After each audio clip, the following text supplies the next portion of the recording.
periférico y señalar que toda fibra nerviosa que se encuentra fuera del sistema nervioso central, aún dentro de la calota o aún dentro del canal raquídeo, que esté fuera de ese sistema nervioso central que está limitada por la tía madre, diríamos, consideramos que es el sistema nervioso periférico, ¿no? O sea, todo. Puede haber dentro de estas fibras del sistema nervioso periférico un origen central, es decir, por ejemplo, las neuronas motoras que se encuentran en el asta anterior, sus extensiones salen fuera y originariamente no están formadas a partir de las células de la cresta neural, sino del sistema nervioso central. Miren lo que estoy diciendo, ¿eh? Sobre esto puedo hacer alguna pregunta en el examen, porque quiero que lo entiendan. Significa que en el sistema nervioso periférico va a haber fibras nerviosas originadas de la cresta neural, así como también fibras nerviosas originadas del sistema nervioso central, ¿verdad? Entonces, habiendo entendido ello, y hablando de las zonas de la cresta neural que son tan importantes, que no solamente, como habíamos estudiado, iban a originar o eran parte de la formación de las estructuras musculares y esqueléticas de la cara, sino que además están consideradas como células importantes en la formación de fibras nerviosas, o sea, neuronas con fibras nerviosas, así como también con el recubrimiento de ellas, etcétera, etcétera, asociada al sistema nervioso en general, ¿no? Entonces, las células de la cresta neural cumplen un rol importantísimo. Entonces, vemos aquí a los ganglios de los pares craneales que se pueden encontrar dentro de la masa cerebral, pero externamente van emergiendo, y a todos estos ganglios raquídeos, cuyas extensiones también están consideradas ya dentro de las fibras mixtas, de un nervio mixto, tanto fibras nerviosas sensitivas como motoras. Entonces, creo que esto está ya bien aclarado, ¿verdad? Y bien entendido. Entonces, dentro de esos principales derivados de la cresta neural en relación al sistema nervioso, a nivel del tronco, porque ya sabemos que se han extendido en todo lo largo de la columna, ¿verdad? O sea, al lado de los somitas, en cada uno de ellos va a haber estos ganglios raquídeos, inicialmente la presencia de las células de la cresta neural, y que luego van a dar origen así. Nos diríamos, si es que para entender mejor, dermátomos correspondientes, ¿no? Entonces ya sabemos que es en toda la extensión. En relación al sistema nervioso sensitivo, a nivel del tronco, la formación de los ganglios espinales. Y a nivel craneal, los ganglios del quinto, séptimo y noveno, el ganglio superior, el décimo, el ganglio yugular. Nervioso sensitivo. El séptimo par es un par craneal que sabemos que no solamente es motor, sino tiene también sensibilidad. Sistema nervioso autónomo. Ganglios de la cadena simpática. Todos esos ganglios que hemos visto, los prevertebrales, los preaórticos, que son cadenas formadas por ganglios y conectados o unidos por nervios, están formados de estas células de la cresta neural. Las colaterales celíacas y mesentéricas, los ganglios parasimpáticos, los plexos celíacos, viscerales. Este plexo celíaco lo vamos a poder reconocer nosotros en la práctica más adelante, en las prácticas de la tercera fase. Las células satelitales de los ganglios sensitivos, ¿no? Los periaxónicos y perisomáticos, las células de Schwann, las células gliales entéricas, todas estas células se originan de la cresta neural. ¿De dónde han migrado ellas a este nivel? De las células de la cresta a nivel del tronco. Y a nivel de la cresta craneal, los ganglios parasimpáticos ciliares, importantísimos, que tienen que ver justamente con esta contracción de la musculatura de los músculos ciliares que se encuentran en los cuerpos ciliares. El etmoidal, el esfenopalatino, el submaxilar, el visceral, las células satélites de los ganglios sensitivos, también a nivel alto, las células de Schwann, las leptomeninges, pero solo del prosencéfalo y parte del mesencéfalo. O sea, no es todo, porque toda la parte posterior se forma a partir del mesodermo que circunda esta área. En relación al tejido conectivo, las células de la cresta neural a nivel del tronco no forman ninguna estructura, pero sí en la cresta craneal. La dermis, la grasa cutánea que está revistiendo la cara, toda esa grasa, ese tejido conectivo, el ectodermo está subyacente. Pero todo ese tejido que se forma o que rellena las estructuras de la cara están formadas a partir de estas células de la cresta neural. A nivel de la córnea, hemos hablado un poco de esto en las prácticas, probablemente con sus profesores, y decíamos que el ectodermo se repliega para formar la córnea. Sí, la capa superficial de la córnea. Pero la córnea, el grueso de la córnea, tiene un estroma y tiene un endotelio que reviste la cámara anterior del ojo. Entonces, esta estructura se forma de las células de la cresta neural. Los odontoblastos, que revisten la pulpa. Hasta ahí hemos podido ver en estos gérmenes dentarios en las prácticas, ¿verdad? La pulpa no se ven claramente en los odontoblastos, que sí los han visto ustedes cuando han hecho sus prácticas de histología. Ahí les han enseñado cuando ya había una diferenciación mayor y se podían observar las celulitas, pero en esa ubicación está presente estos odontoblastos que producen, ¿qué cosa? Dentina. Bueno, ya no van a responder el poco, ¿eh? Si no, no van a tener participación. Y les dije, ¿verdad? Recuerden que les dije que como hay tanto mudo que no participa, pues se voy a tomar en cualquiera de las clases. Puede ser en esta, puede ser la próxima, puede ser la siguiente. Una evaluación acá en la clase al final. 2 preguntitas, una para esta fila, otra esta para esta. Pero ojo, vayan practicando con buena letra. Si yo no puedo leer, 0. Así es que traten de escribir bien grandecito. Hay unos que escriben así tan chiquitito. Yo no voy a agarrar mi celular para tomarle una foto a su examen y agrandar para ver, a ver qué quiere decir acá. No.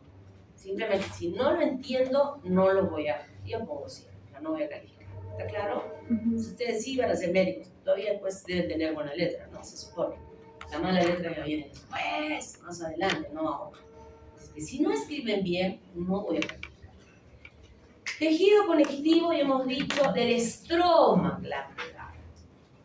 Porque de la glándula tiroides, paratiroides, timo. Miren, estroma. ¿Y quién forma el parénquima del timo de la paratiroides y la tiroides? El endodermo. El endodermo, ¿verdad? El endodermo. Y el estroma está formado por estas células de la cresta neural. ¿Cómo te llamas, niño? Aparece, ¿no? Ahí es.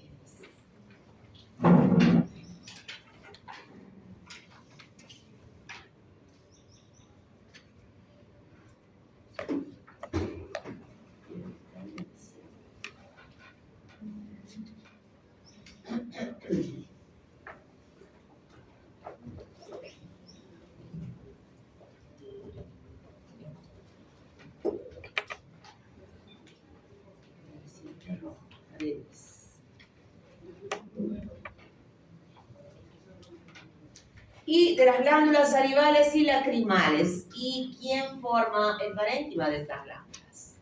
El ectodermo. El ectodermo, ¿no? ¿Tú te apellidas? Condorilo.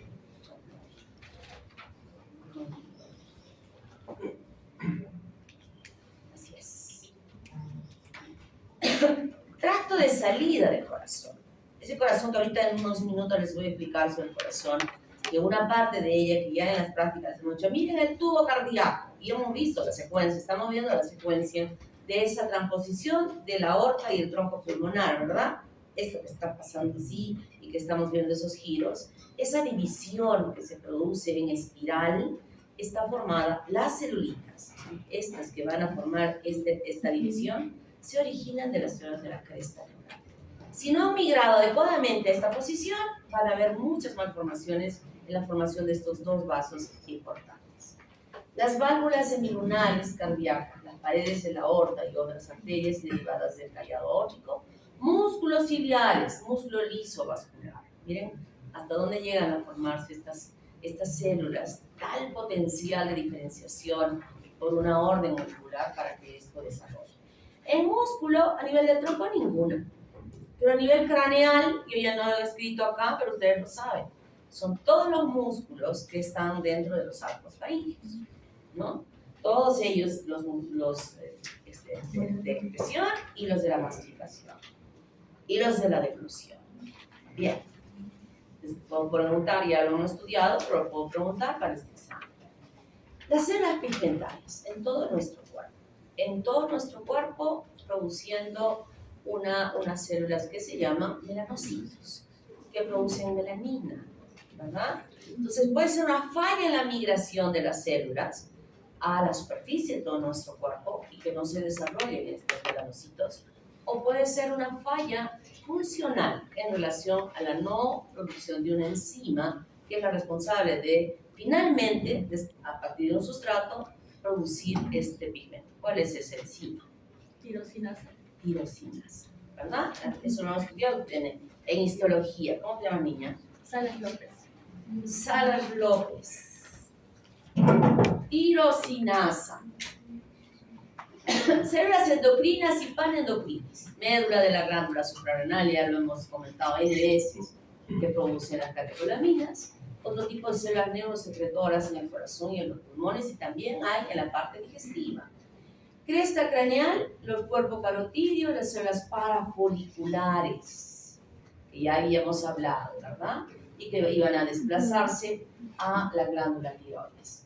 Células mesodérmicas, el tronco ninguna, pero en la cresta craneal sí. La bóveda craneal, la escama y parte frontal, nasal y orbital, la cápsula óptica. El paladar y maxilar, el esfenoides, parte del esfenoides, eso lo hemos visto también ya en relación a arcos faríngeos.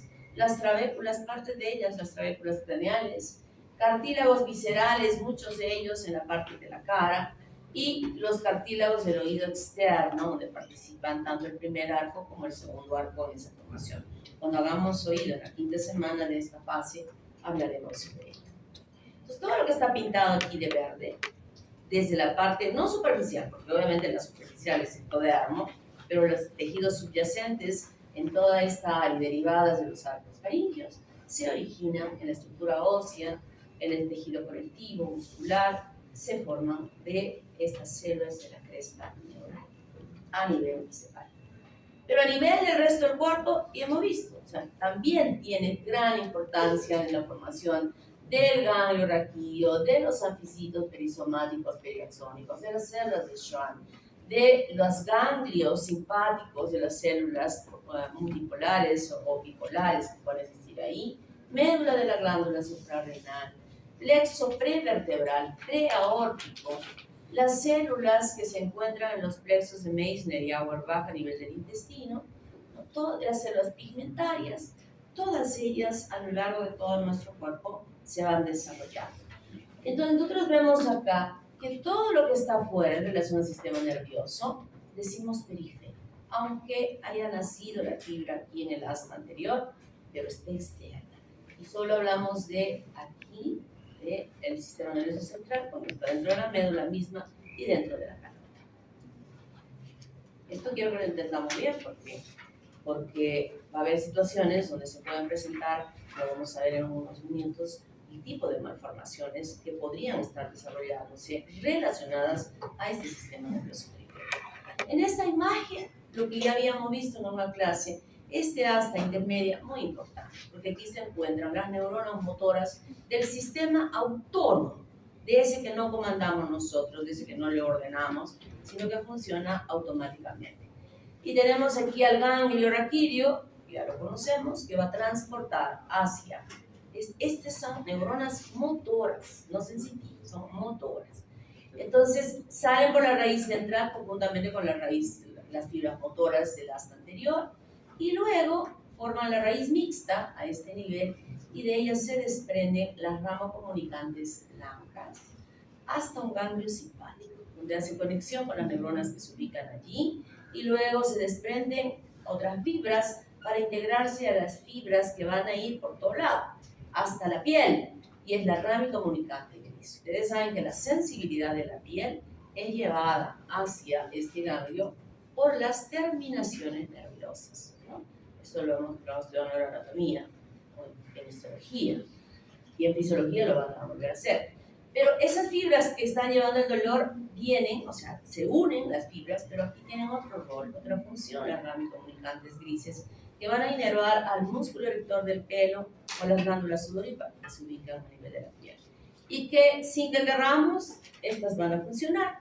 Si nos asustamos, funcionan estas, ¿no? Y sentimos un hormigueo en todo nuestro cuerpo. No es que se nos paren los pelos así. Ese músculo tiene la potencia de poder erectar un pelo. pero sí sentimos un hormigueo en nuestra piel.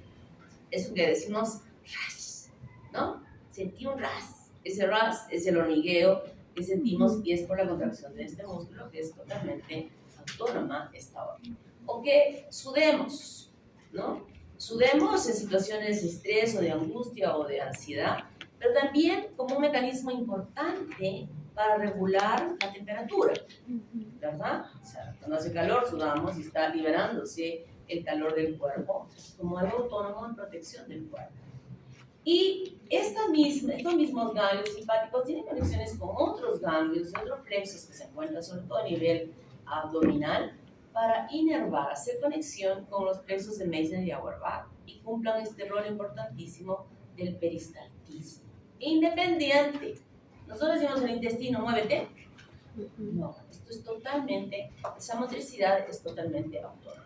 Pero lo más importante de esta inervación motora autónoma es esta, a nivel de los vasos.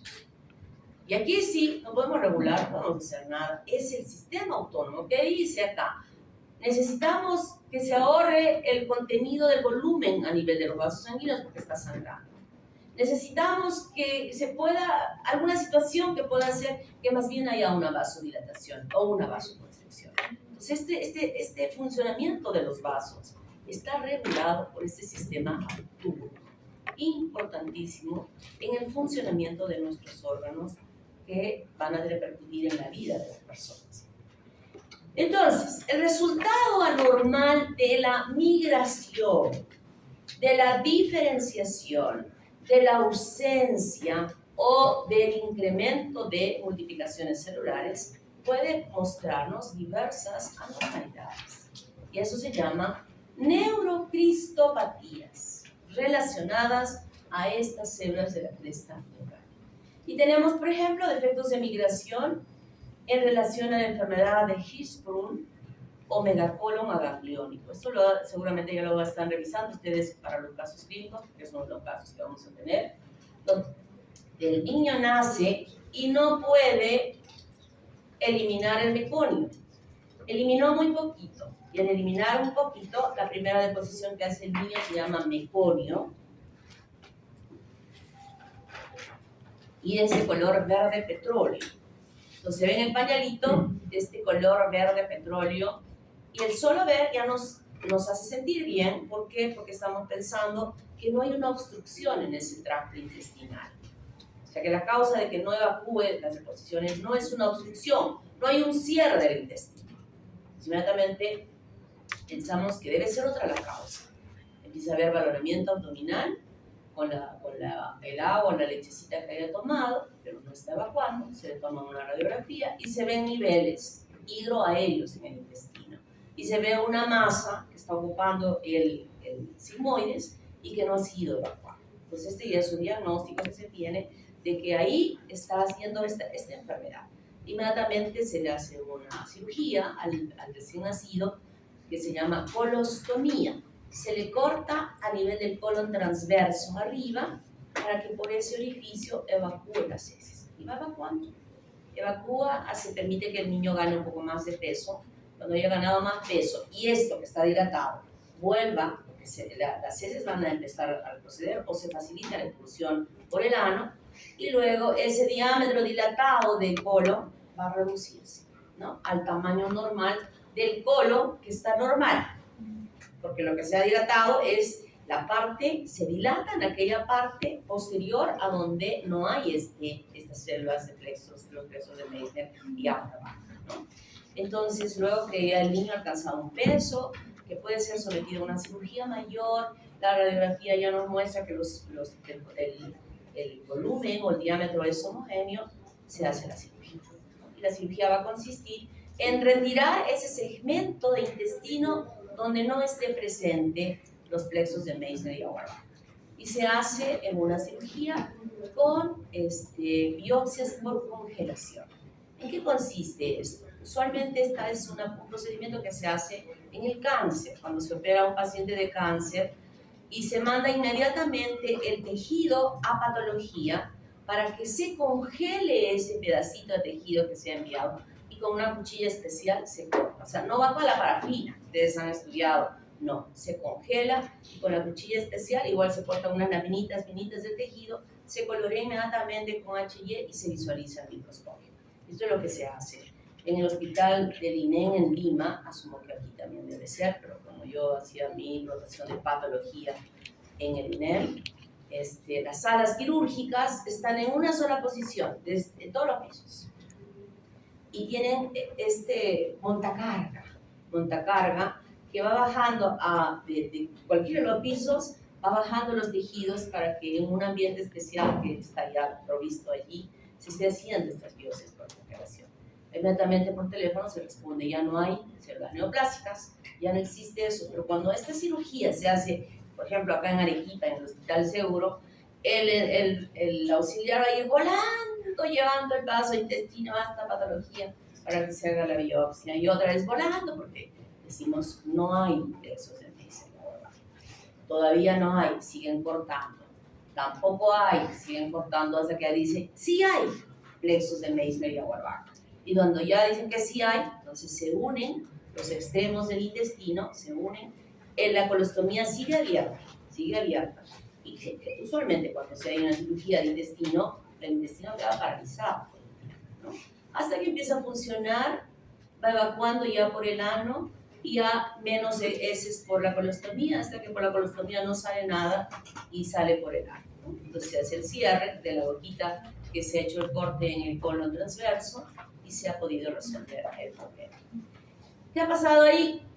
No ha habido una migración adecuada de las células de la cresta neural para formar en ese segmento, y es bien extraño, pero usualmente suele suceder en el colon sigmoides esta situación. Es lo frecuente, pero no podemos afirmar que siempre sea así, porque podría ser también a otro nivel.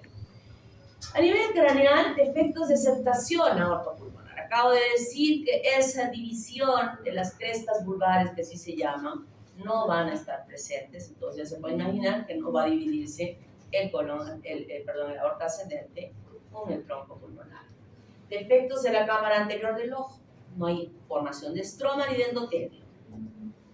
Labio leporino, ya lo hemos visto todo esto, igual que la displasia frontonasal. El síndrome de Big George, ya les voy a mostrar una foto, que encontramos en estos niños: hipoparatiroidismo, deficiencia tiroidea, displasia del timo, que conduce a una inmunodeficiencia congénita, defectos del tracto de salida del corazón y de los arcos aórticos. Algunas anomalías dentales que pueden presentarse aquí en la cresta. Ya habíamos visto muchas de ellas cuando hemos hablado de los arcos faríngeo, ¿verdad? Tumores y defectos de proliferación. Feocromocitoma, es un tumor de tejido probafín a nivel de la médula de la glándula suprarrenal.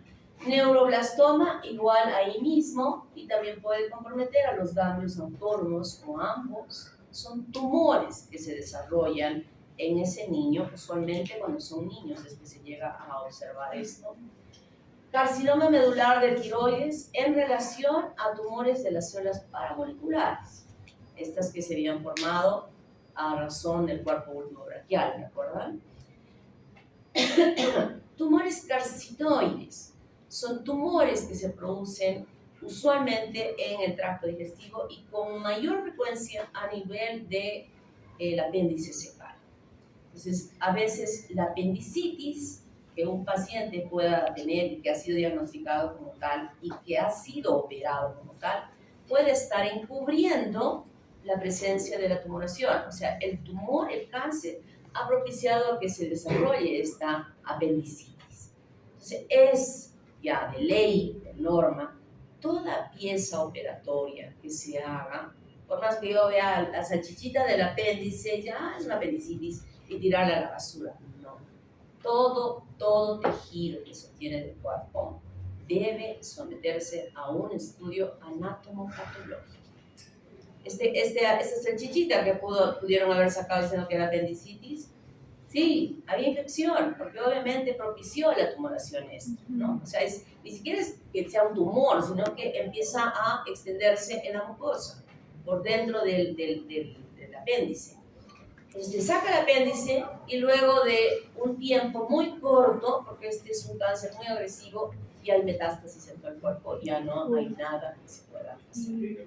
Ustedes aprenden, hoy día están aprendiendo, que cualquier tejido que se saque, un ganglio, una cosa chiquita, debe, un lunar medio rarito, no, pero el dermatólogo ha dicho que solo era un lunarcito así chiquito, que estaba medio feo, porque estaba en un lugar que no era bonito y lo botaron.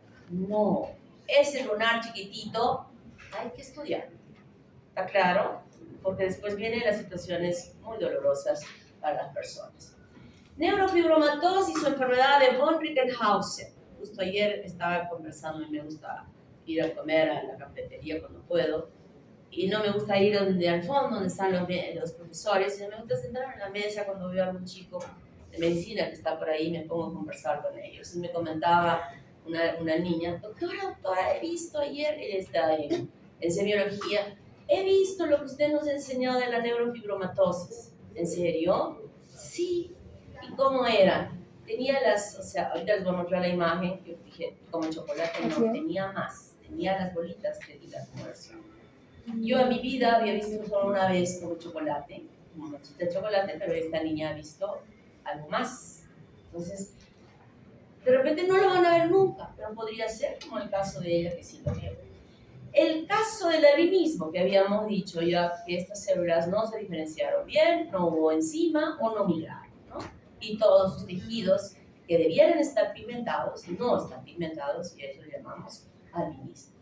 Puede ser que se asocien malformaciones tanto de la cresta como del tronco, y hablamos por ejemplo de la asociación Church, que viene C de coloboma ocular, que es una apertura que se ve en el ojo, ya lo vamos a ver cuando hagamos ojo, H de cardiopatía, A de atresia de las guanas, R de retraso del crecimiento psicomotor, G de hipoplasia genital, E de anomalías del pabellón auricular o el síndrome de Waardenburg. Ahora les voy a decir. Esto ya lo conocen ustedes, ¿no? Primer arco faríngeo, síndrome de Treacher-Collins, donde yo les decía que había hipoplasia malar y defectos en el ojo, micrognatia, y que diferenciaba el Treacher-Collins del síndrome de Pierre-Robin, porque aquí nunca hay la paladar hendido, ¿no? En cambio acá sí, pero este niño no tiene paladar hendido, no necesariamente, ojo, tiene que tener todo. Ojo, si no tiene esto, entonces no es que siempre exista todo lo que nosotros describimos en un síndrome, porque los síndromes pueden ser en grados, leves, más moderados o severos, ¿está claro? Pero no por eso deja de llamarse que sea un síndrome de Pierre-Robin, ¿no? Este niño nació con micrognates, por ejemplo, pero los arneses que se usaron a lo largo del tiempo posterior permitieron que pudiera desarrollarse el maxilar y tener un maxilar normal. Síndrome de Lee-George, como habíamos visto, tiene una serie de presentaciones que se observan en estos niños con daños a nivel de las glándulas paratiroides, pueden haber inmunodeficiencias congénitas parecidas a las que habíamos dicho en un caso clínico en el examen, ¿no? Falla típica. Me recordaron, me dijeron, doctora, pero es segundo arco porque ahí está la glándula laminares. Pero la mina no te va a presionar la infección acá, pero no negativo, ¿no? Como en el caso de este niño, ya. Aberraciones funcionales, déficit cardíaco, los defectos cardíacos, ya hemos visto cuáles, porque es muy importante la migración de esta célula para dividir esos dos vasos importantes. Síndrome de Waardenburg. Aquí esto también hay leve y severo. La señora tiene leve porque hasta por tener un bebé. O como es severo cuando ella tiene un retraso mental, ¿no? Un retardo mental. Entonces, una característica importante de ellos es el color de los ojos, este lechón blanco, que es típico en este síndrome, que puede ayudar a reconocer cuando se ve el antecedente de la familia que pueda haber alguien que tenga este síndrome de Waardenburg. La neurofibromatosis o enfermedad de von Rickenhausen es estas tumoraciones en los nervios, que pueden ser intracraneales como pueden ser intracanal raquídeo, que ya he dicho, o sea, son tumoraciones del sistema nervioso periférico, no está dentro de la masa nerviosa, sino fuera. Y esta emergencia de estos nervios están en pedacitos pequeños, muchas veces dentro de la calota. Entonces, cuando se desarrollan dentro de la calota, tienen todo el comportamiento de un tumor intracerebral con todas las manifestaciones. Pero la otra forma es que sea fuera o que deforme. Por ejemplo, este chico es un actor de cine, no sé si han visto ustedes esta película, era un clásico hace muchos años, seguro que no han visto. Si no han visto E.T., menos habrán visto esto, ¿no? Y crecen estos tumores. Lo que vio esta niña que me comentaba ayer fue estas tumoraciones en el cuerpo del señor. Pero no necesariamente se ve así. Lo que yo vi cuando era estudiante, y me acuerdo muy bien porque mi profesor es de biología justo, a ver, estudien, nos dijo que estudiáramos ese nombre. ¿Qué será eso? ¿No? Porque yo no recordaba que me habían enseñado en biología, nadie se acordaba que le habían enseñado en biología. Pero miren, esta chica sí se acordó, la que me dijo ayer. Y leímos que habían grados y primero aparecen como, o no primero, a veces solamente son unas manchas de color marrón en el cuerpo, manchitas. Y eso es lo que vimos que yo recuerdo, a decir, era un joven que tenía estas manchitas y no vi ninguna de estas. Entonces, esta alumna sí encontraba un paciente en el hospital, aquella que me contaba, con estas tumoraciones que se encuentran a nivel de las fibras nerviosas. Lo bueno es que no son dolorosas, eso es lo bueno. Ya cuando están comprimidas, el tumor es comprimido por el crecimiento, entonces ya es otra cosa. ¿Alguna pregunta hasta aquí?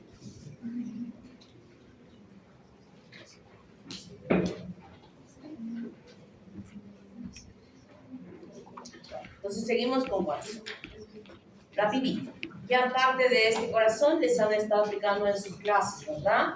Para entender la práctica de esta semana. Les voy a apoyar en ello para que esto lo hagamos mucho más rápido. El corazón se forma del mesodermo cardiogénico esplasmopleónico. Recuerda, mesodermo cardiogénico esplasmopleónico. La cavidad pericárdica está formada por el celoma pericárdico o cardiogénico, que tiene una característica especial, tiene la forma de una herradura. Ahorita vamos a ver la imagen y voy a ir regresando a esto. El septum transverso, que es una estructura muy importante en dirigir una rotación del corazón, se forma del mesodermo cardiogénico somatopleónico. Los grandes vasos se van a formar a partir de estos arcos aórticos. ¿Se acuerdan de los arcos aórticos? De ellos. Y el resto de los vasos, como ya habíamos visto en la clase relacionando a la musculatura, se forman in situ en todos los lugares, ¿no? En todos los lugares.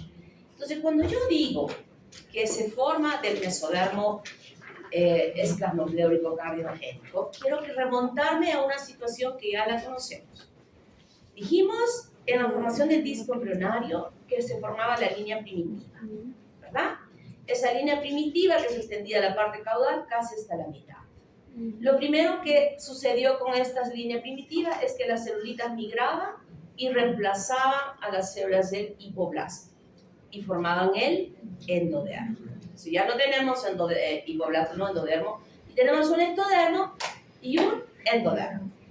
El resto de celulitas de la línea primitiva empezaban a desplazarse e iban separando el ectodermo del endodermo, ¿verdad?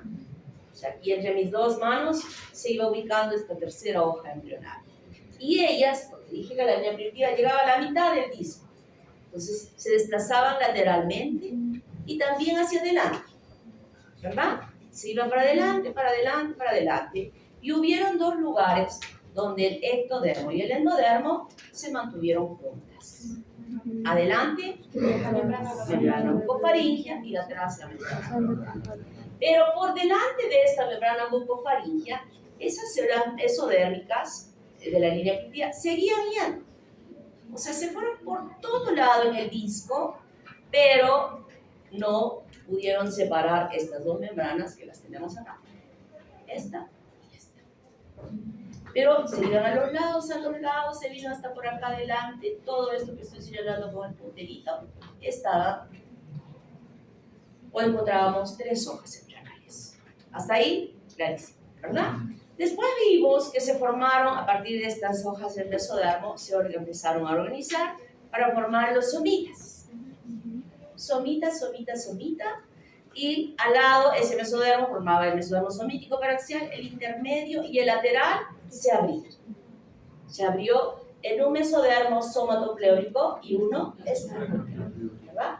En toda esta extensión, esta línea nos dice ya se abrió, ya se formó el celoma, la cavidad, ¿no? Y esa cavidad se forma no solo aquí, sino se forma aquí, en toda la vueltita del disco. O sea, en toda está así. A los lados, y viene adelante, y está así. El celoma. Pero aquí adelante sucede algo interesante. Este celoma que está así, abierto, desde aquí, desde esta parte hasta acá, ¿ves que se unían? ¿Se acuerdan que las otras se unían así? O sea, se unían en esta forma y la otra para allá. Esta se une así. Las 2 hojas del mesodermo somatopleórico y el esternopleórico se cierran. Pues acá se va a cerrar. Se cierra. Esto está abierto, pero acá se cierra. Y ese espacio que se ha formado es el celoma cardiogénico, que dijimos que tenía una forma de herradura. Y aquí a los lados el celoma, que ya lo conocemos, cómo se llega a cerrar, cómo se forma, ¿verdad? Entonces esto va a evolucionar a que nosotros podamos tener a ese celoma cardiogénico que va a formar aquí la cavidad pericárdica. Esto que vemos aquí es el corazón. Y cuando se ha formado ese corazón, que en las primeras láminas que visualizamos en la práctica, habíamos visto, ¿verdad? El corazón, prominencia cardíaca, que salía acá adelante, debajo del desarrollo de todo el sistema nervioso a nivel de la cabeza. Entonces, cuando se forma eso, aquí hay unos conductos que se llaman conductos pericardios peritoneales. Este conducto pericardio peritoneal va a estar ocupado por el crecimiento de los pulmones. Aquí ya tengo mi corazón, ya está ahí puesto el corazón.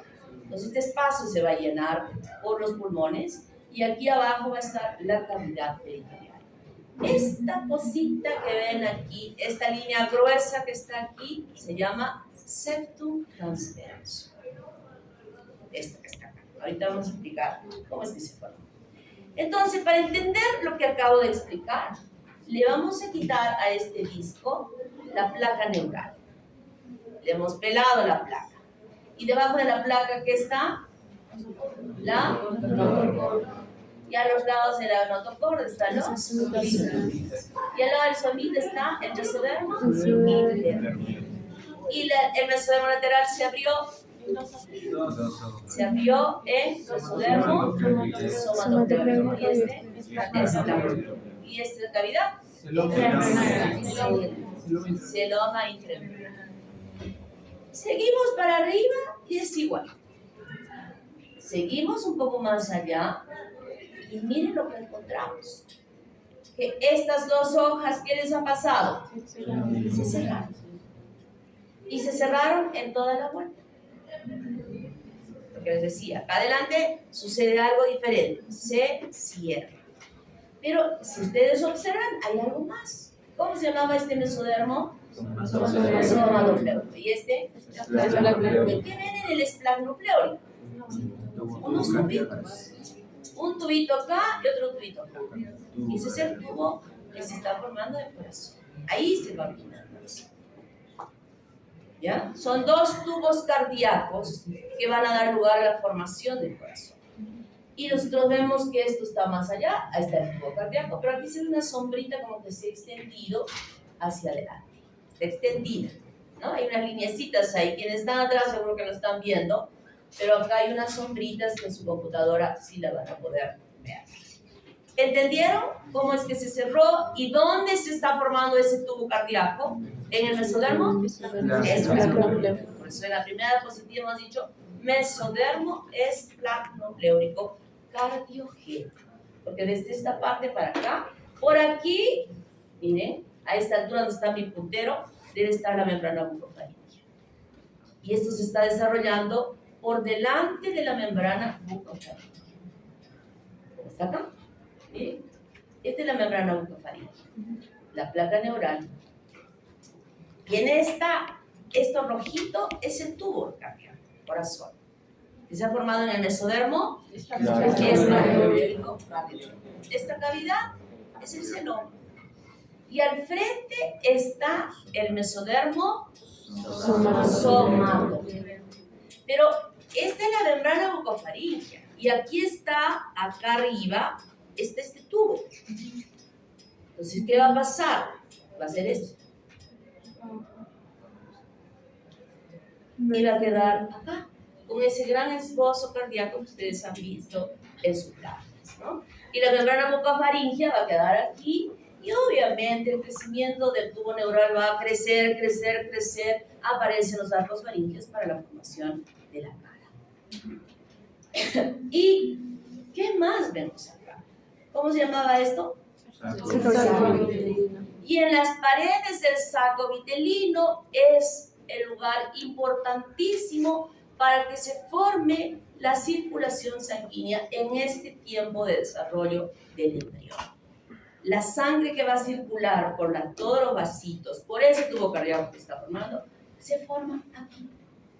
En los islotes de Ward y Pander, que son células mesenquimatosas, molecularmente ordenadas a que se diferencien en vaso sanguíneo y que formen sangre. Es aquí, esta pared del saco vitelino, el lugar más importante para su formación. Entonces, ese tubo cardíaco que hemos visto como tubos, obviamente no apareció un tubo de Mandrake el Mago y apareció un tubo. No, ese tubo se formó desde aquí. Células mesenquimatosas, que las periféricas, hay una orden, dice, oye, hagamos una ronda, como las fiestas, y que vayan al centro muchos, ¿no? Agrandamos la ronda, agrandemos la ronda, y hacemos que la ronda sea más grande. Estas paredes de la ronda van a formar las paredes de los vasos. Y las células que van quedando dentro van a dar origen a las células de los glóbulos rojos. Los glóbulos rojos embrionarios son nucleados. Miren núcleo.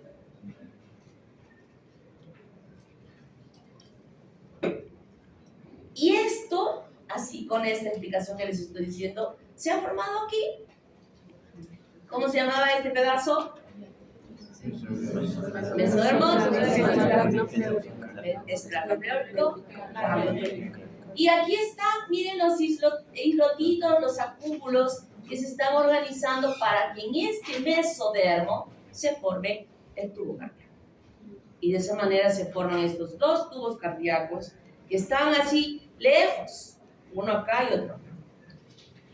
Y es el resultado que a la circulación sanguínea a las 3 semanas tenemos esta gran cantidad de vascularización, como dije, en las paredes del saco vitelino para formar la sangre, que ya formó estos dos tubos cardíacos que están acá, y ustedes han visto en las láminas estas dos aortas dorsales, que están conectadas caudalmente a las arterias umbilicales. Y aquí caudalmente este tubo cardíaco está conectado a la vena umbilical, que aparece aquí como una, pero son dos inicialmente y luego va a quedar como una sola vena umbilical. ¿Ok? Pero a este punto vamos a llegar después.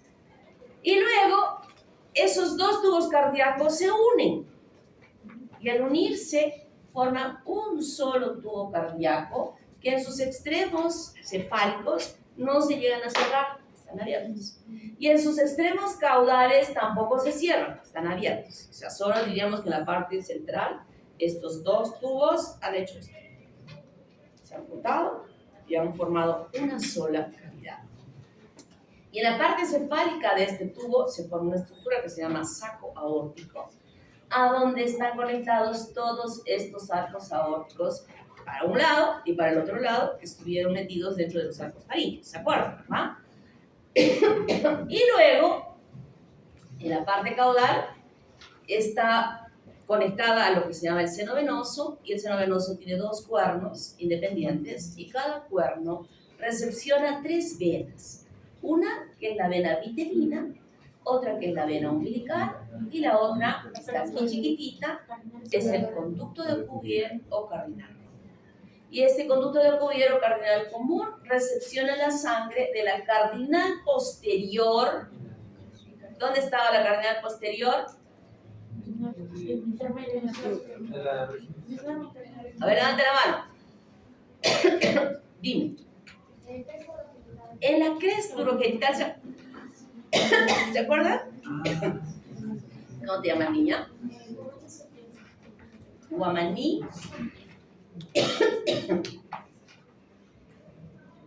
¿Se acuerdan? Ese vasito era este. Y de adelante también hay una cardinal anterior. Cuando se juntan las dos, forma la cardinal común. Y ahora, conducto de Cuvier. Están viendo la práctica, ¿no? Yo os voy a preguntar en el examen práctico a mis alumnos. ¿Hasta aquí hemos entendido? ¿Sí? Ahora vamos a ver cómo es que se unen. Aquí están los dos tubos cardíacos que se aproximan, se fusionan, hay apoptosis y se convierte en una sola cavidad. Aquí están separaditas, y aquí abajo también están separaditas. Mantienen su separación. Este tubo cardíaco único, con una sola luz única, es muy grande para crecer en esa cavidad pericárdica que se ha formado, muy larga. Entonces se va a empezar a girar y a doblar. Miren cómo está girando. Para que pueda caber perfectamente bien dentro de esa cavidad. Pero en ese proceso de giro, además, va a girar el corazón que está aquí. Mi muñeca es la membrana bucofaríngea. Voy a dejarlo así. ¿Dónde quedó mi muñeca? Y mi mano es el corazón y queda acá, ¿no? Entonces, acá está la membrana bucofaríngea, la cavidad pericárdica y el tubo cardíaco. Y aquí hay unos puntitos azules, ¿sí? ¿Logran verlos al final? Estos puntitos azules, ¿sí? Acá hay estos. Estos puntitos azules es el mesodermo somatopleurico cardiogénico. Puntitos azules. Va girando, miren, va girando. Y en ese giro va a formar la faringe por detrás.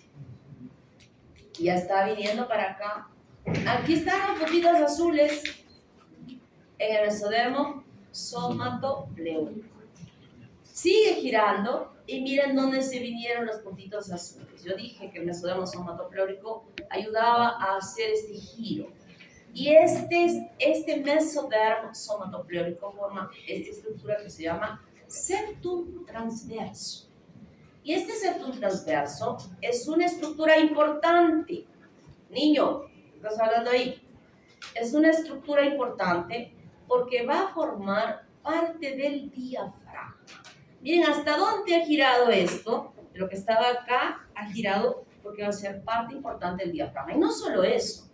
El septum transverso participa en la formación del estroma hepático. O sea, se va a meter dentro de estas células del septum transverso las células endodérmicas que revisten el tubo digestivo para formar el parénquima del hígado. Miren lo que estoy diciendo, ¿eh? Puedo preguntar.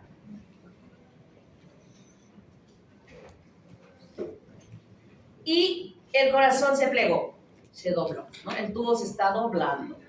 Y aquí está la membrana bucofaríngea. El tubo cardíaco ha crecido muchísimo más. Aquí aparece que se está insinuando a formarse, podría estar formando, no, todavía no. Los arcos faríngeos ya empezarían a estar insinuándose en su formación, ¿no? Pero el corazón ya está acá. Y en este pliegue tan importante ha formado la luz de la faringe. La luz de la faringe. Para entender mejor todavía, ahora ya no un corte longitudinal, sino transversal. Mesodermo somatopleórico, lo moradito. Mesodermo es plasmopleórico, lo verde. Y endodermo, lo amarillo. Somitómeros. Los somitas a nivel cefálico se llaman somitómeros, o sea, a nivel de alto. Entonces, miren lo que va a pasar. Habíamos visto que se han formado los tubos cardíacos. Dentro del mesodermo es plasmopleórico, ¿verdad? Ahora va a empezar a girar, a doblarse. Va a empezar a doblarse. Y al doblarse va a formar esta luz de la faringe. Los tubos cardíacos se están aproximando, y no solo se están aproximando, sino se están diferenciando ya en tejidos que van a conformar ese tubo cardíaco. Miren cómo ya se han aproximado en el tejido. Se han unido, pero todo esto que está pintado de verde todavía es mesodermo, es plasmopleórico. Y hay un espesor en este tubo cardíaco, ¿no? Ya no está solamente como una capita, ya está ensanchándose. Había una conexión hacia la parte anterior que desaparece, ya no existe. Y la posterior todavía está presente, ya se formó completamente la faringe y ahora se individualiza. Esto se desaparece, hay apoptosis y deja dentro de la cavidad al tubo cardíaco. Se aproximó aquí el mesodermo somatopleórico, igualmente acá, y todo esto desaparece. Y llega a formarse el tubo cardíaco dentro de la cavidad pericárdica. Y ese mesodermo es plasmopleórico cardiogénico, será responsable de la formación del endocardio, del miocardio y del pericardio visceral. Porque el pericardio parietal se formó ¿de quién? ¿De? Mesodermo somatopleórico. Mesodermo somatopleórico. Ya con esta figurita yo creo que ya no hay dudas, ¿verdad? Ya no hay dudas. Otra vez, reforzando, para decir, ustedes cuando vayan viendo sus llaves y vas escuchando la clase, y ya está, entendido. ¿Verdad? ¿Entendiste, niño? ¿Sí? El último de esta fila, ¿has entendido? Espero que hayas entendido. Se fusionan los tubos, se forma un tubo, se pliega. ¿Y qué estamos viendo aquí? Que la parte caudal del tubo asciende. O sea, lo más caudal ahora va a estar en lo más alto. ¿Qué era lo más caudal? La aurícula y el seno venoso. Y va a estar, ¿dónde están las aurículas? ¿Están arriba o abajo? Arriba. Y eso se ha producido por este pliegue que se produjo. Entonces, al inicio, antes que se pliegue, esta es la disposición de vesículas que se forman en ese tubo cardíaco. Arriba el saco aórtico, que está conectado a los arcos aórticos, a ambos lados. Luego viene el bulbo cardíaco, que tiene diferentes porciones. El tronco arterioso y el bulbo cardíaco más caudal, que va a formar parte del ventrículo derecho. Luego viene el ventrículo, propiamente dicho, que será el responsable de la formación del ventrículo izquierdo. La aurícula, el seno venoso es este cachito que está acá y que tiene estos dos cuernos. Y a estos cuernos llegan esas venas que ya habíamos dicho, vena umbilical, vena vitelina y vena cardinal común o conducto de fluvial. Igual al otro lado. Entonces estamos viendo acá que hay dos venas umbilicales, pero que luego van a desaparecer. Eso se lo voy a explicar la próxima clase. Vamos a ver cómo desaparece esa vena. Aquí vemos cómo va girando desde el ventrículo hasta la aurícula, y finalmente la aurícula va ascendiendo hasta que se ubica aquí. Y en esta ubicación yo siempre hago la similitud como que fuera un burro que está cargando a los lados unos sacos, y esa es son las aurículas primarias o primitivas, que porque están cayendo así van a formar lo que ustedes ven en las prácticas, las orejuelas auriculares, que contienen a las porciones trabeculares de las aurículas. Entonces, si hay una trabecular, hay porciones grises. Efectivamente van a haber porciones grises, ¿no? Entonces, aquí está el tronco arterioso, el cono arterial y la porción trabecular que dije iba a formar el ventrículo derecho y izquierdo. Y entonces, Esa plegadura nos permite observar estas cavidades inicialmente, y luego podemos aprovechar para ver que aquí, de la parte más baja de estos ventrículos, crece un tabique que se llama tabique interventricular para dividir al ventrículo, que también se llama septum inferius o tabique interventricular. Esta parte de acá ya la vamos a explicar más adelante. Miren cómo se pliega, se dobla y ahí arriba quedan las aurículas. Ese tubo cardíaco es un solo tubo con una sola luz. A pesar de que sea doblado así, es una sola luz, única. Entonces él tiene que dividirse. Y lo primero que va a dividirse, bueno, en realidad no es la primera porque todas las divisiones son simultáneas, pero lo primero que vamos a explicar la división es la división interauricular, que ya estoy segura que sus profesores se los han explicado en la clase, ¿no? Pero quiero que ratificar lo que les han explicado. Este es el corazón, el tubo cardíaco, ¿no? Y este tubo cardíaco va a tener una aurícula o dos aurículas y dos ventrículos. Esta es la parte anterior del corazón y esta es la parte posterior. De la mitad empieza a crecer de allí y de allí dos tejidos que van avanzando así. ¿No? Como una viga. Miren, todo esto está vacío, ¿eh? La viga está creciendo del piso y del techo. Está creciendo hasta que van a chocar. Esta viga se llama almohadilla endocárdica o septum intermedium. Septum intermedium. Esa viga está dividiendo un lado derecho y un lado izquierdo. Esa viga está dividiendo una cavidad que va a ser las aurículas y una cavidad que van a ser los ventrículos. Esta es la que va a orientar la división, la que va a ayudar. Entonces, cuando nos referimos a la división interauricular, lo que va a suceder es que de la parte superior, hemos dicho anterior, posterior, superior y posterior, va bajando como una cortinita que va llegando, quiere llegar a chocarse con ese septum, pero no lo hace, se queda a una distancia de ella. Esta cortinita se llama septum primum, y ese espacio que ha quedado todavía no cerrado se llama ostium primum. A la derecha, este lado va a ser la derecha para ustedes, ¿no? A la derecha empieza a bajar otra cortinita en la parte superior y anterior. Va bajando. Y en el proceso que va bajando, esta cortina empieza a envejecerse, a formar unos huecos chiquitos. Esos huequitos van a confluir. Y cuando esto está sucediendo, ese septum primum que se había quedado a unos metros, a una distancia del septum intermedium, prosigue su crecimiento. Y cierra el ostium primum. Y este orificio pequeño, que luego se ha incrementado y se ha hecho más grande, se llama ostium secundum. Y esta cortinita ha seguido bajando, pero no choca con la almohadilla endocárdica y se queda a una distancia. Ese espacio que ha quedado se llama agujero oval. Agujero oval. Entonces, este era el lado izquierdo, este es el lado derecho. Este espacio entre cortinita y cortinita es un espacio que siempre va a estar separado. Y esta separación es importante porque va a permitir que la sangre pase por el agujero oval y luego se pase por el ostium secundum hacia la aurícula izquierda. ¿Y por qué lo separa? ¿Por qué separa? ¿Cuál es la razón para que esta membranita no se pegue entre ellas y esté separada? Por la presión en la aurícula. Por la presión en la aurícula derecha. ¿Por qué? ¿Quién está llegando a la aurícula derecha? ¿Cuál? ¿Quién está llegando?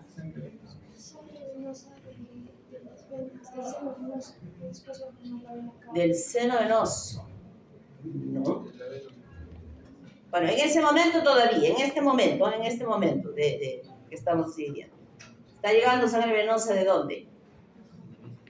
¿Cuál es la fuerza para que esto de acá esté yendo para allá? ¿Dónde está la flechita? De la escava. ¿Cuál? A ver, levanta la mano. De las camas. ¿Cuál cava? Superior. Pero superior. La cava superior tendrá buena sangre allá. ¿Por qué? ¿Qué viene de ahí? La sangre oxigenada se va a conectar con la vena cava inferior y va a atender hasta la aurícula derecha. ¿Por dónde viene la sangre oxigenada? Por la vena umbilical. Por la vena umbilical. La vena umbilical ingresa por el cordón umbilical y atraviesa el hígado. Así, es un vaso así que atraviesa, como que aquí pusiéramos una manguera y cruzase para allá. Ni siquiera, o sea, se mete dentro del hígado, pero lo cruza con fuerza, es una presión importante. Y se integra la vena cava inferior y llega aquí y empuja la sangre, ¿verdad? Y empuja la sangre ahí. Y entonces, cuando empuja para allá, cuando se va a cerrar, cuando se cierra esta división. A ver, vamos a ver allá. Al momento del nacimiento, ¿Cómo es eso? creo que bueno, hay una presión negativa que permite que se cierre. ¿Cómo es eso? Cuando el niño, por ejemplo, tiene sus primeros llantos, hay una presión negativa. ¿Qué? A ver, no te estoy escuchando. Cuando, por ejemplo, el niño nace y tiene sus primeros llantos, eso permite que, bueno, que se cierre y que haya una presión negativa en la parte de las... A ver, alguien que me explique mejor. A ver, espérate. Allá, esa niña. Tú ya has participado, entonces vamos a darle oportunidad. Tu niña, sí, a ver. Se da al momento del primer llanto, lo cual permite, se genera una fuerza y permite que estos dos septos se peguen y se cierren. El primer llanto. ¿Qué es el primer llanto? A ver, allá. ¿Qué? A ver, ¿cuál? ¿Pero en qué momento? ¿Por qué? A ver, ya esta niña ya quiere hablar. Pero fuerte, porque hablas bajito. Cuando el bebé va a respirar, la presión va a aumentar en la aurícula izquierda. ¿Cuándo va a respirar el bebé? ¿Cómo es eso? Cuando nace. Cuando nace. A ver, no me están explicando como quiero que me explique. Porque cuando me explican así, yo creo que el resto no lo entiende ya. A ver. Tú. Cuando funcionan los pulmones.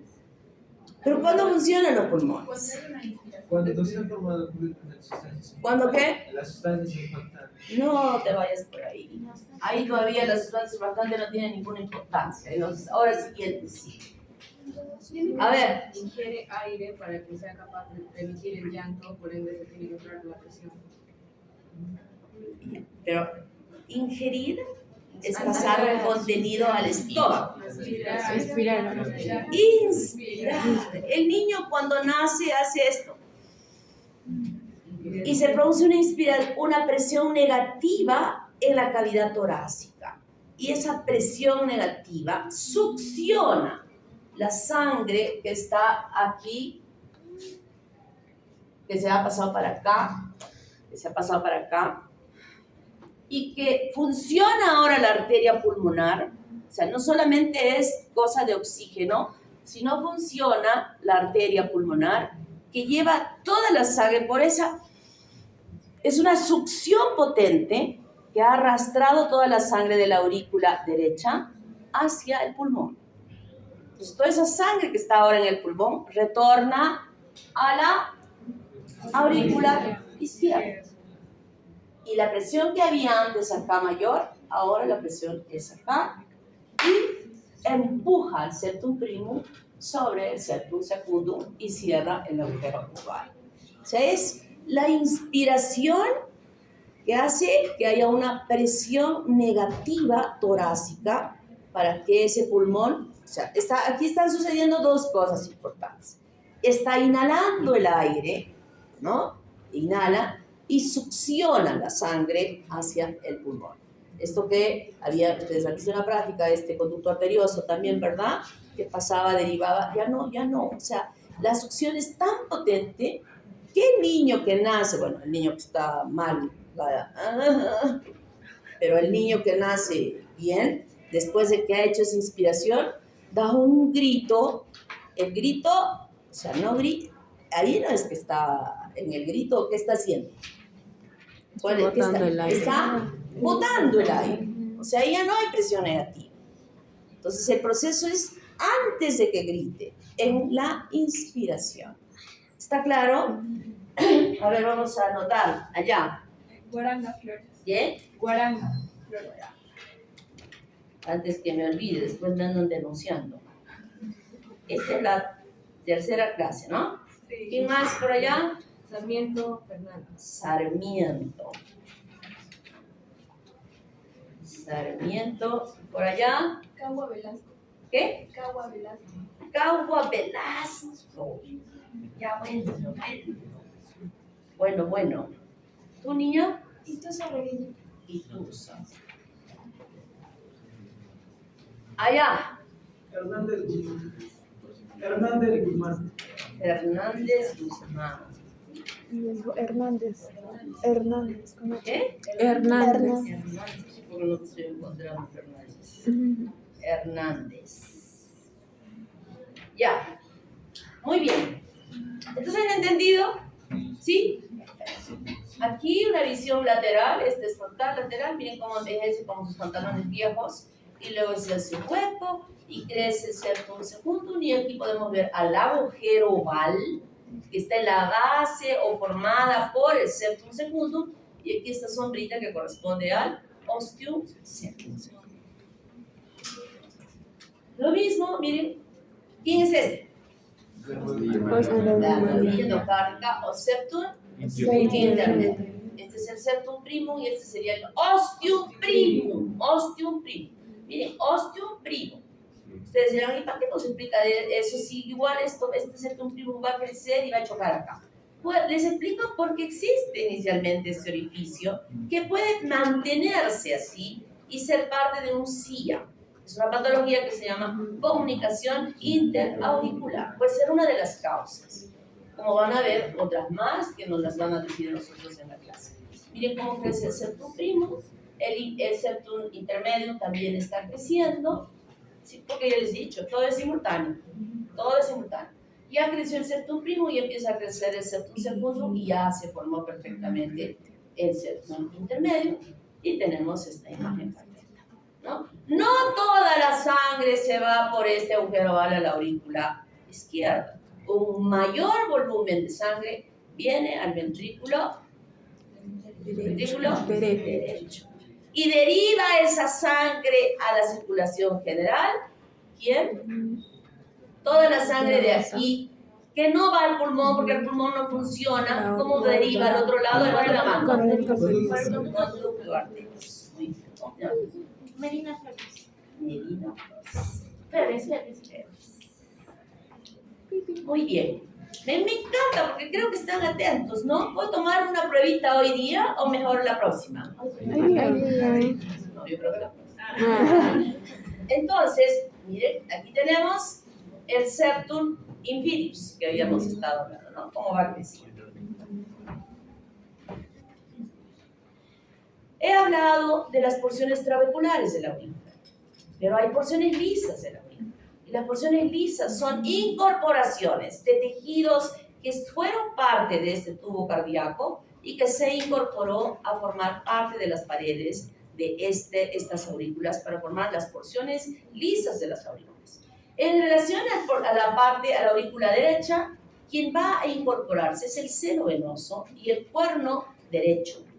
El izquierdo va a ser parte que también se incorpore, pero primero va a formar aquí el seno coronario.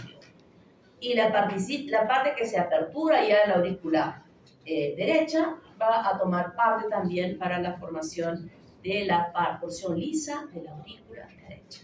Entonces, yo puedo preguntar, ¿quién forma la porción lisa de la aurícula derecha? El seno venoso, el cuerno derecho y parte del izquierdo, aunque primariamente más va a formar el seno coronario.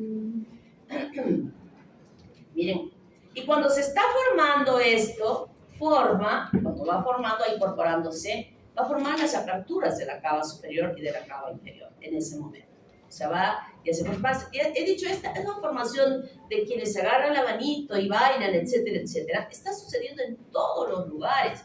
Y estos vasos también se están formando de la misma manera. Y cuando se incorporan, ya se forma la apertura tanto de la cava superior como de la cava inferior, y en ese proceso se forma este centro espurio que habíamos visto en las prácticas para mostrarles que participaba también a engrosar esa división interauricular. Y la aurícula izquierda, miren cómo va aumentando, todo lo azul es que está incorporándose. Y aquí se forma una válvula de Eustaquio en relación a la cava inferior y la de Tenesio como una válvula de la incorporación del seno coronario que se está abriendo hacia esta aurícula derecha. Y nosotros sabemos que a nivel de la aurícula izquierda hay 4 venas pulmonares que van a ingresar al interior, ¿verdad? ¿Cómo es esto? Primero solo es uno. Miren, aquí sigue incorporándose. Todo lo rosadito se está incorporando, no se está perdiendo, no hay apoptosis, no se pierde nada de células, sino van a formar la porción lisa. Entonces aquí yo tengo un orificio que se abre en la cavidad y este orificio tiene 4 extremos. Yo voy a hacer como que prendiera una velita acá y la velita se consumiera. Cuando se consume no vemos que la cera se expande en el plato, igualito. Yo prendí mi velita acá y todo este tejido que está aquí, más todo esto hasta aquí, va a formar parte de la porción lisa de la aurícula izquierda. Ya van 2 y ya se ha ampliado más lo rosadito, suave. Y van los 4. Ya están los 4 orificios de las venas pulmonares capturadas y este tejido no se corrió y formó parte de la formación de la porción lisa de la aurícula izquierda. ¿Está claro?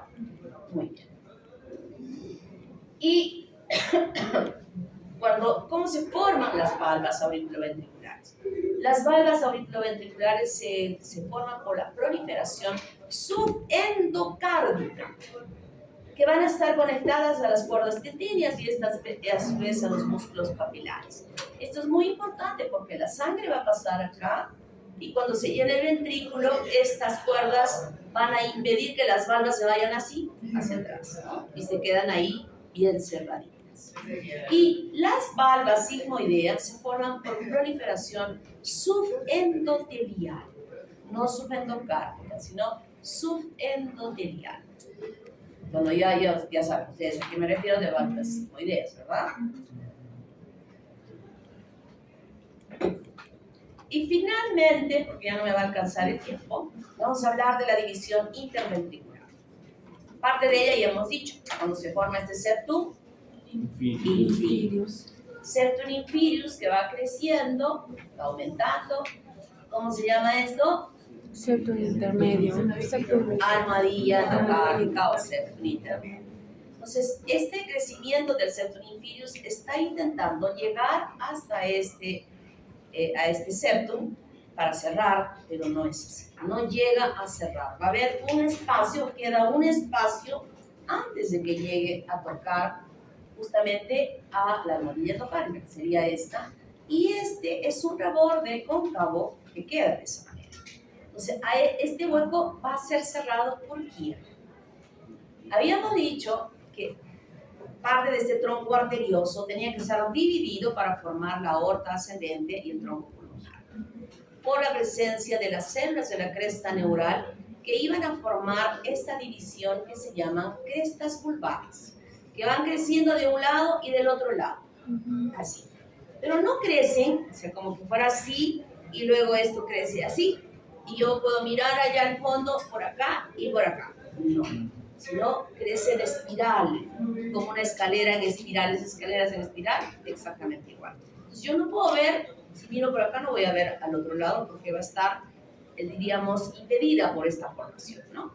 Eso vamos a hablar en la próxima clase. Pero en la parte más baja de esta formación, estas crestas vulvares van a crecer de tal forma que van a hacer contacto con el borde cóncavo del septum inferius. Acá. Tanto el derecho como el izquierdo. Y también van a hacer contacto con la almohadilla. Entonces va creciendo, miren, va creciendo, va creciendo, va creciendo, hasta que finalmente se cierra. Se cierra de esta manera. Y este lado, ¿a quién correspondería este lado? Del modelo. ¿Qué ventrículo? Ventrículo derecho. ¿Qué? Porque estamos viendo el tronco. El tronco pulmonar. ¿Verdad? Entonces aquí esta división tiene dos porciones. Una porción muscular, que se forma del septum inferius, y una porción membranosa, que se ha formado por las crestas lumbares y la almohadilla. Las malformaciones que pudieran ocurrir, que se llaman CIP, C-I-B minúscula, yo en el examen voy a poner así, CIP, significa comunicación interventricular, se producen generalmente, en medicina no hay nada absoluto, generalmente en fallas de esta división membranosa, de la porción membranosa. ¿Está claro? Esta puede ser que pase, pero es muy remota, que puede haber una falla en el desarrollo del septum inferius que participe en que pueda existir una comunicación interventricular. ¿Está claro? Ahí nos vamos a ver.